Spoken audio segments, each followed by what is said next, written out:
Bonjour à tous et bienvenue dans ce nouvel Œil de Will et merci à Camille Bess, dessinatrice de presse qui a notamment travaillé à Charlie Hebdo et Laurent Astier, illustrateur notamment de l'affaire des affaires, d'être avec nous aujourd'hui. Vous êtes ici aujourd'hui dans les locaux de la Nouvelle République à Blois pour un café-débat autour du thème « Je suis l'actu » organisé dans le cadre du festival BD Boom. Dans ce contexte douloureux, qu'attendez-vous en particulier de ce café-débat et comment l'appréhendez-vous ? Je pense que c'est vraiment la difficulté en fait de qu'est-ce que sera aujourd'hui le débat suite à ces événements, quoi. C'est comment se dégager en fait de ce qui est en train de se passer et de pouvoir avoir un regard en fait, d'avoir son propre regard de dessinateur, voilà. Parce qu'on vit quand même dans un cocon en permanence, donc on voit la guerre à la télé, mais là d'un coup elle est sur notre territoire et ça change vraiment la donne, quoi.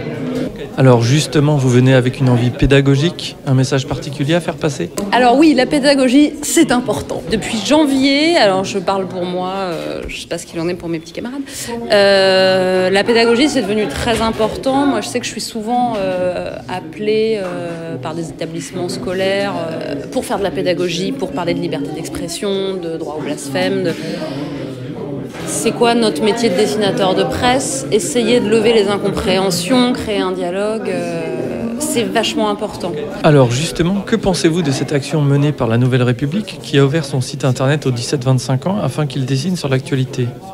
C'est super d'inviter les jeunes à participer à l'actualité d'une manière ou d'une autre, que ce soit en dessin ou même avec le texte.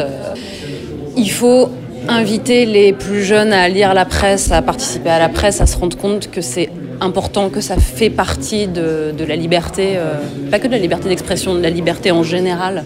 Ouais, puis je pense que le dessin, du coup, a repris son importance, quoi. Ce qui est drôle, c'est quand tu prends par exemple l'ANR, il y a très peu de dessinateurs de presse en fait qui travaillent pour l'ANR.